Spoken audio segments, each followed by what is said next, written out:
Okay, we are ready for our big flight. You can see from the windsock, it's switched on me already. I've got my wing set up over here. So my plan is to inflate it and then start heading toward the cattle fencing over there. Should be enough time to get off the ground, or I will be in the cattle fencing.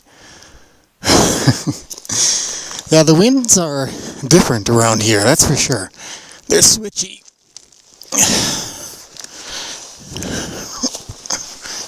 Which is a great reminder when I come in for a landing to double check my windsock.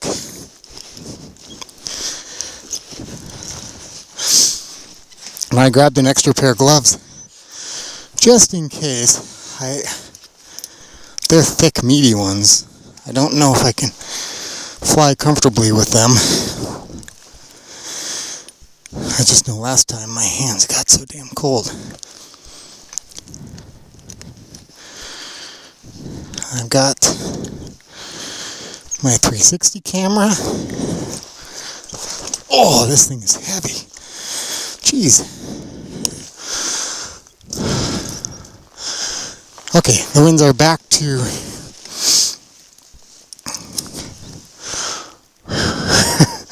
it's just such a light wind, it really doesn't probably matter that much. But we are right at sunrise. So I am super excited. I had to tear out a bunch of these little thorny things because I was worried about it grabbing the wing, sticking to the wing. So I think I got it covered up pretty good. We'll see.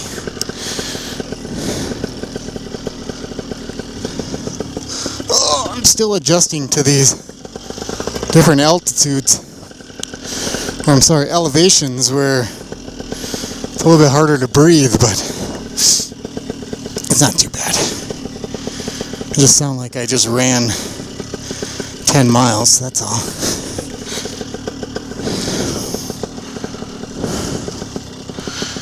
Okay. So of course, the winds start to take off again. I can feel something sticking on my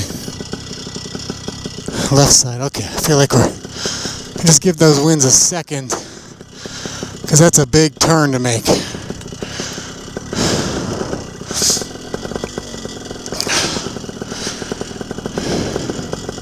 That's a little windsock too, so it doesn't take a lot of wind to move that thing. So I know it's not a whole lot, but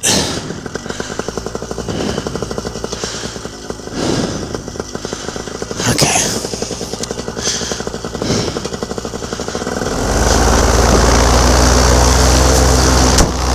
Perfect.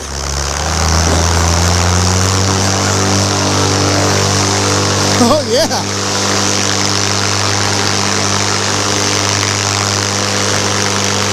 That worked out great.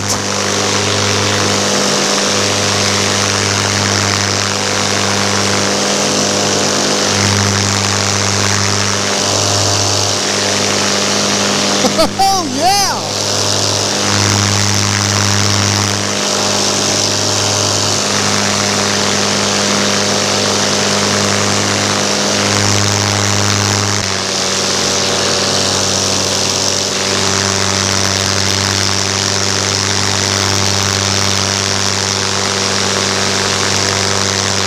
I was talking with one of the patrol rangers last night, and he said that if I follow the power line road up here, I can drive my motorcycle up to the top of this ridge. So I see power lines over there. That must be what he's talking about.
get those plants. Okay, it's looking pretty good.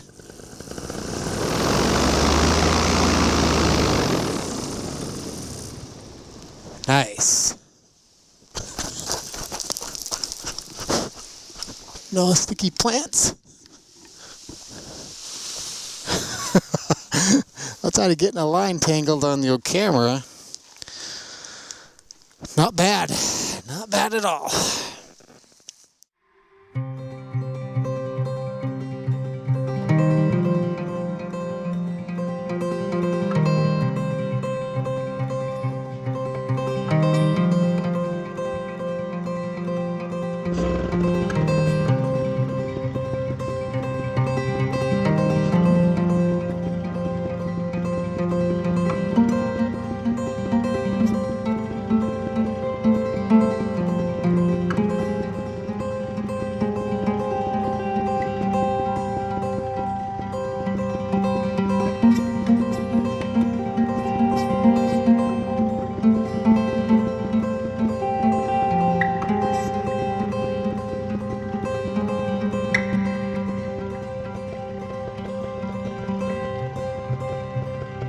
And just give me a little something would be good.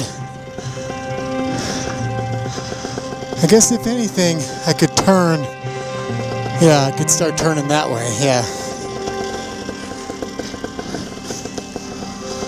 So we'll get her up in the air. If I feel like I'm not going to make that fence, then I'm going to make a hard left. And we should easily be able to get up there. Everything feels good. Okay.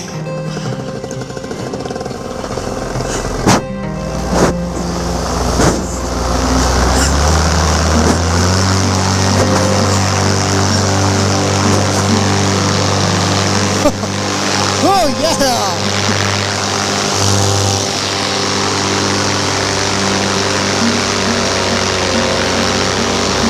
It's a little iffy for a minute there.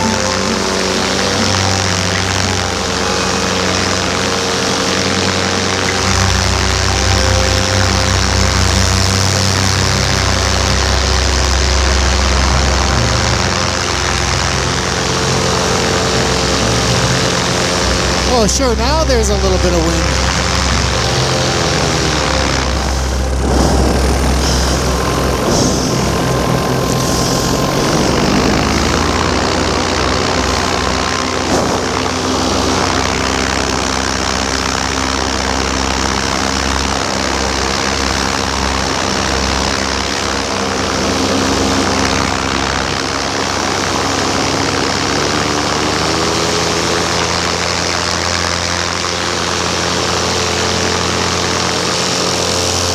Yeah, I don't feel too much in this area now.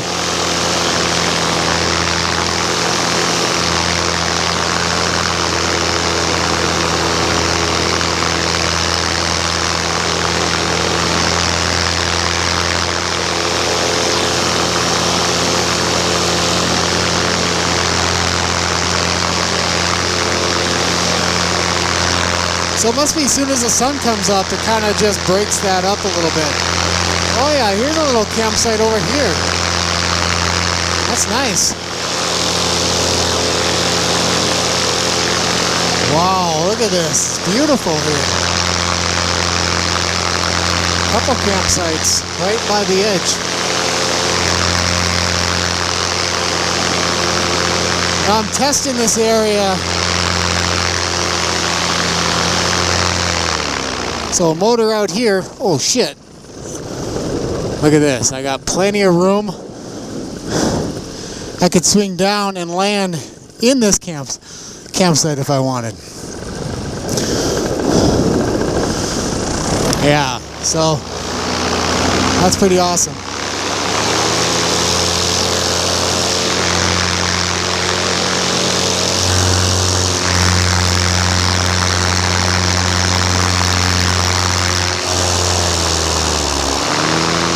Trim out one setting here.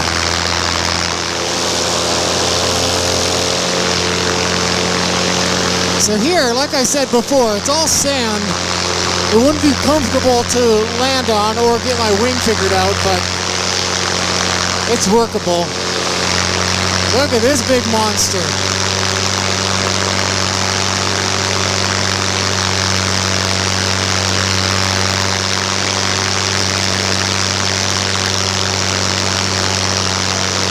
Wow, that is pretty awesome.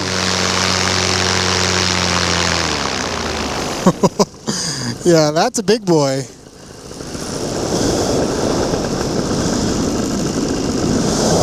Oh yeah, a little bit of wind off of that, but it can't be that much if the windsock's not moving. I think it doesn't take much wind at all for that thing to disturb it.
I don't want to knock the 360 camera off of it.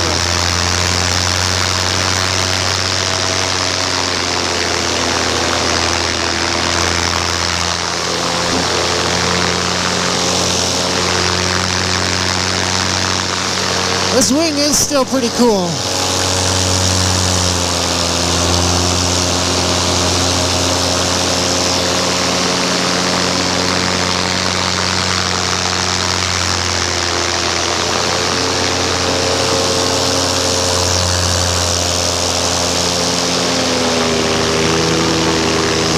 Now those winds are picking up a little bit more.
Yeah, there's more winds up high like that.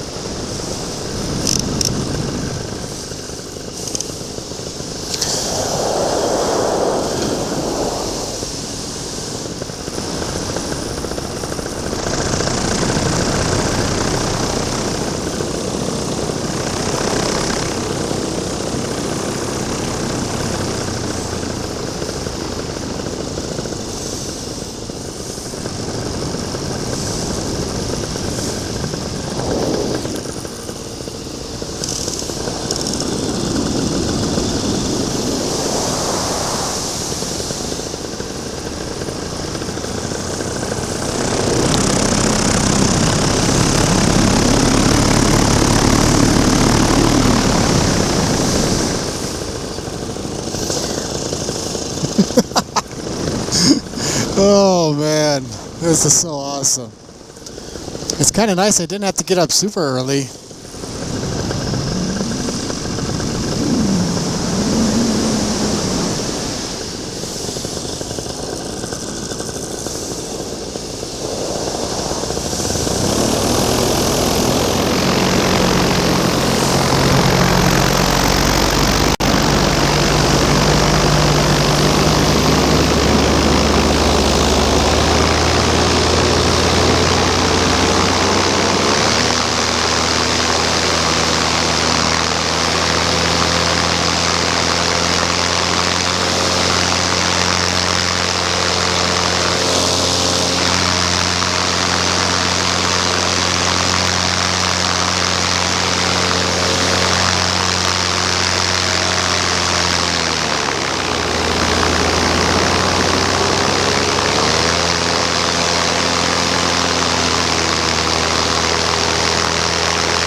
still moved pretty fast. I mean,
Now I have to chime in here and say this was one of the most incredible flights I've ever had.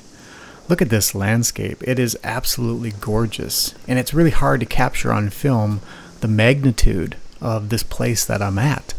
The height of these cliffs, the height I had to fly up to get to the top of that cliff in order to work my way down. It was just absolutely incredible.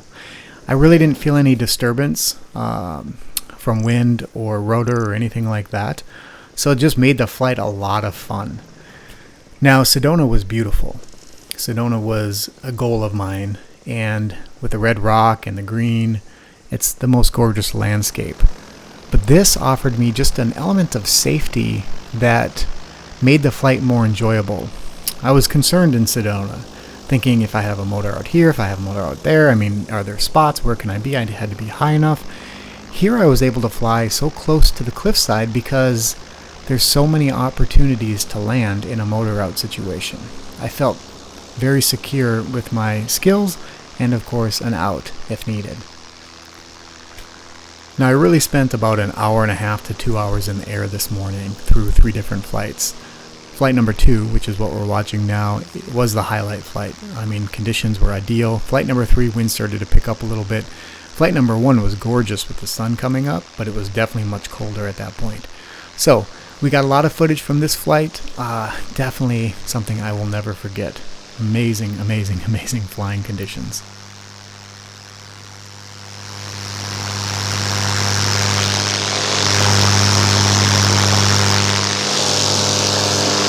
so much fun.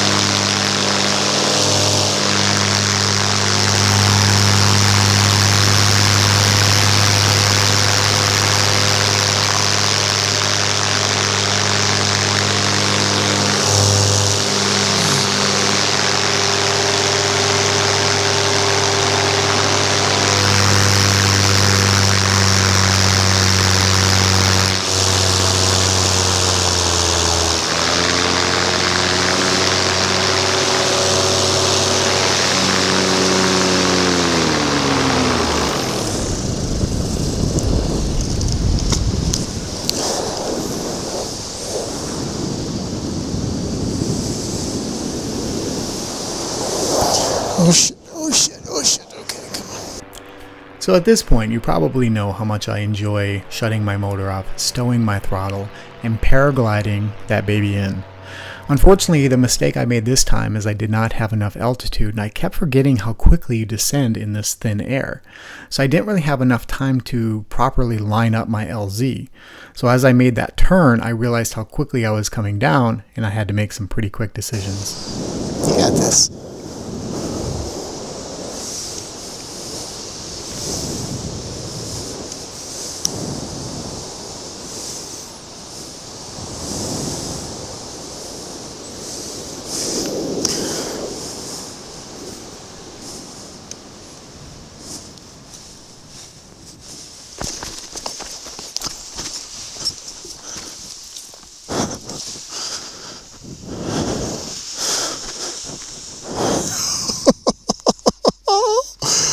Oh, yeah.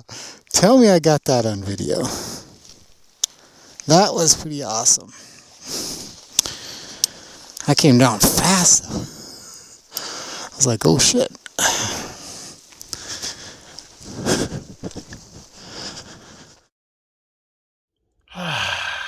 Well, some well-needed breakfast after that flying time. Amazing, amazing, amazing. I couldn't believe how late in the day I was able to fly. My bump tolerance is getting much better. I'm recognizing how the wing responds and that it's still an okay situation. So I went up the last time, even though there was a little bit more wind, but it was awesome. It felt good to get out that last time. A guy pulled up and we talked for probably 40 minutes. Nice older guy, local, kind of explained the area, and yeah, cool. It was good to meet somebody like that. He was out in his Jeep just cruising around with his couple dogs. So anyway, I'm going to eat some breakfast because I am starving. Made some pancakes this morning. Can you beat pancakes, warm pancakes, orange or apple juice, just after an amazing flight? And this is my view.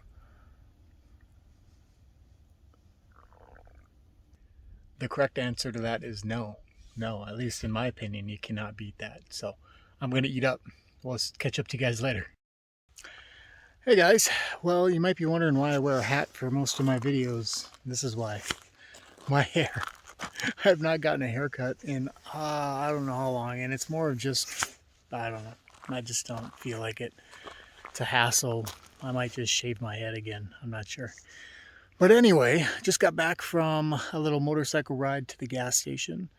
I needed some more paramotor fuel. I've gone through almost 10 gallons of fuel on this trip so far. So that's pretty awesome. So just stocked up on another 5. That should get me through a few days anyway. Now I'm going to go buzz around on the trails with the motorcycle. I got the Sur-ron almost charged up because I want to take that out this evening and get up on the back trails up through the mountains here. The V-Strom's just a little bit too heavy for those conditions. So anyway, yeah, I'm just going to go have some fun. I'm going to try to pull the drone out if conditions warrant.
How do I don't even know. How do I find these spots? I just go and I just ride and I ride and I ride. It took me an hour of riding down a little road, just like that windy thing back there, to find this amazing spot where the road actually takes you up the cliff and almost to the top. If you look over here, you can see the road. Where is it? The road goes back up just along that cliff line, and then it levels off, and then you start going back down the other side. Look at this view. And there's nobody out here. There's nobody out here. Hundreds of thousands of acres. Nobody's out here. Granted, there's no living creatures out here that I've seen anyway. It's absolutely epic. And to be able to ride my motorcycle and get up this incline, you saw from the video, the drone footage, it was pretty interesting climb. On this bike, on a dirt bike or the electric bike, it would have been awesome, but it's a heavy bike. But she made it. I'm just dumbfounded. Where am I? Like, hello! And there's this awesome echo, this amazing echo out here. Wow. I kind of show you the edge here a little bit. I don't want to drop my phone. You know, I'm not really afraid of heights. Obviously, I fly paramotor. But there's something about riding a motorcycle along an edge that is a little bit intimidating. You know, I don't have a big wing to support me if I go over the edge. But here is an example. Give you a little perspective on how far we've had to climb just to get up to this point. I'm just going to sit for a little bit and soak it all in. That's really the only thing I can do.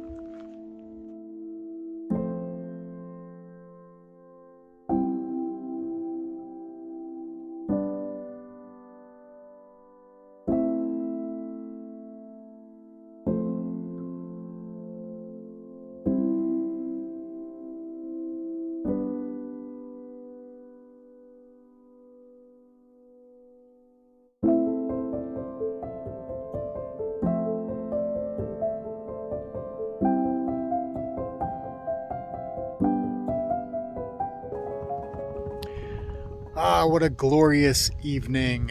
I've got everything set up here. I'm doing some video editing, got the fire going. That propane fireplace has turned out to be a great tool to have. Anyway, I was sitting there staring at this beautiful sunset over the cliffs here, and I was thinking about my trailer having the sheriff stickers on it.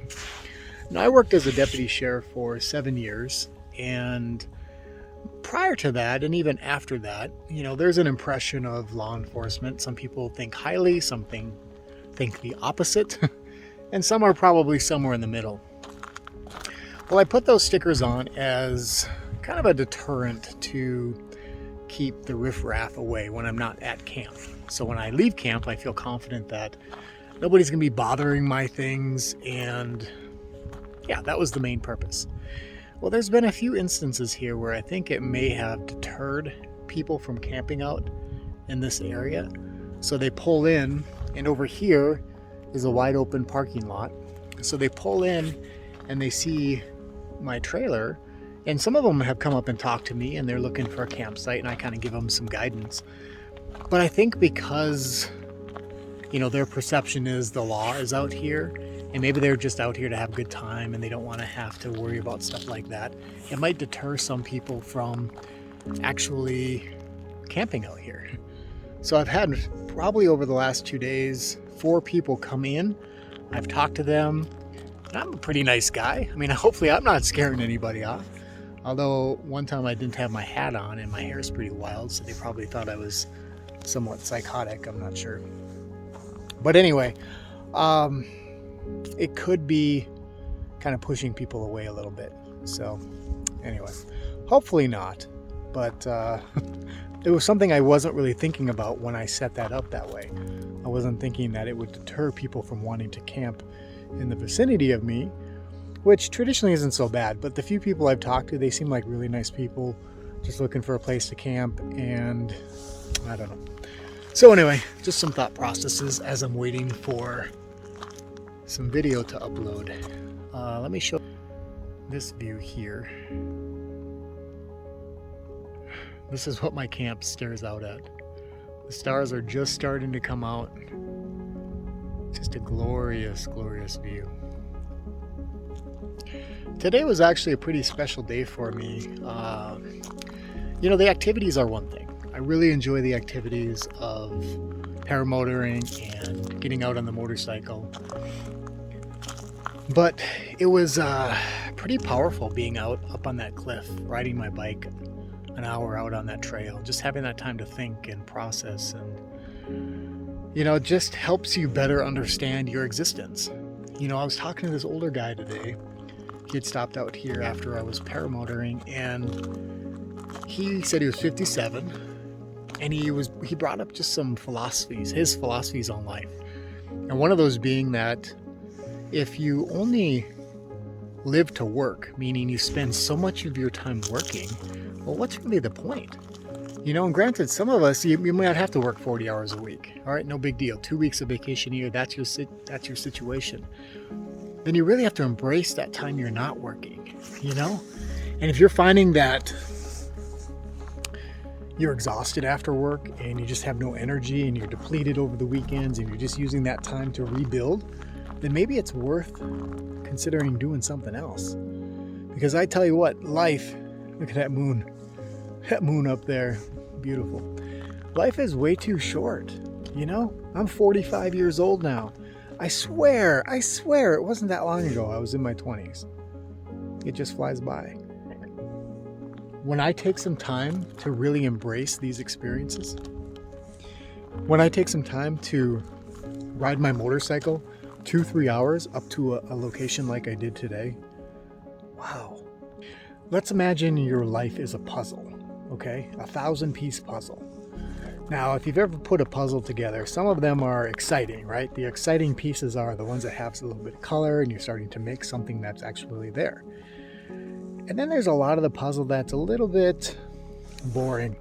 A lot of the same colors, nothing too interesting. It's more of just part of the process. In order to get the entire picture done, you have to complete the entire puzzle.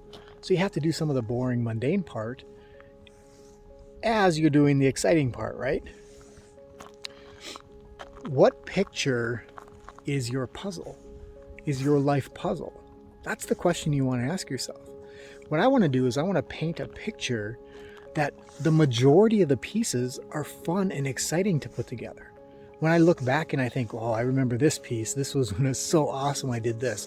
Oh, I remember this piece. Oh, wow, I can't believe I did that. That's right. And you start building this life puzzle, and pretty soon, the image is just amazing. And that's what we want to experience with life.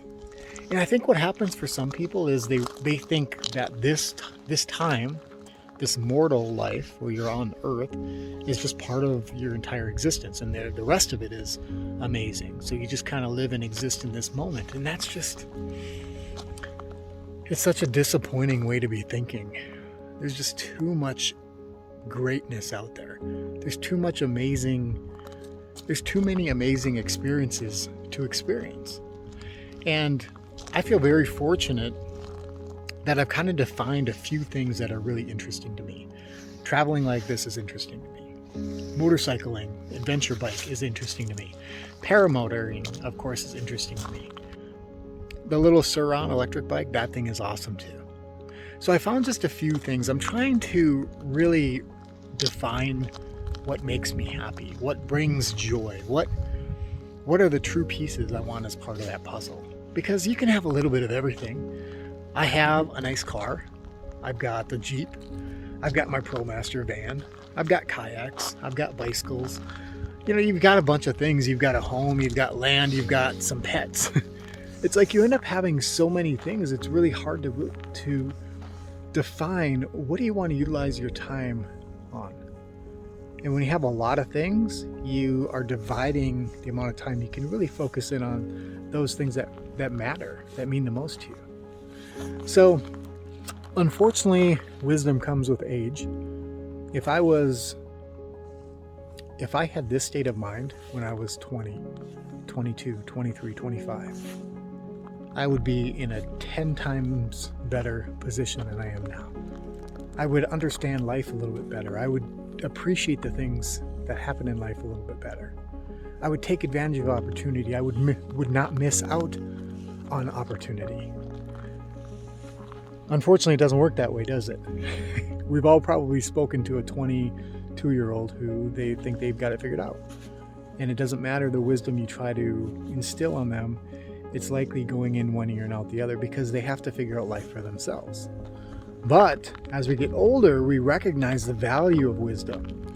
And that's why me talking with this guy today, and then there's been a couple conversations I've had during my time out here, it's really helped me gain a little bit more perspective on people. And in some ways, it's really helped me to see that there are really good people out there. There are people out there who are very passionate, who believe in, very similar ideas, who recognize the value of adventure and experience, the minimalist, the free spirit, So anyway, try to define a little bit about who you are. What is it you want to accomplish during this time on Earth? Because it's going by, man, is it going by fast. And you know what? Tomorrow is not a guarantee. We've all heard that, right? The only guarantee you have is the current situation right now. Right now is guaranteed life. That doesn't mean 2 minutes from now it will be. I could be struck by lightning, or a meteor hits, or one of these rock formations fall over. I don't know. Who knows? But life is that precious, and it's unpredictable. So anyway, just some random thoughts at the end of an amazing, amazing day. And I am going to finish up a little bit of computer work, and then I'm going to crash because I'm wiped out, right? There's nothing wrong with being wiped out after having too much fun. It's definitely a problem if you're wiped out after working for somebody else and doing a job you don't really enjoy. So hope you guys are all doing well, and we'll see what tomorrow has in store, if it's here, right? Because there's no guarantee.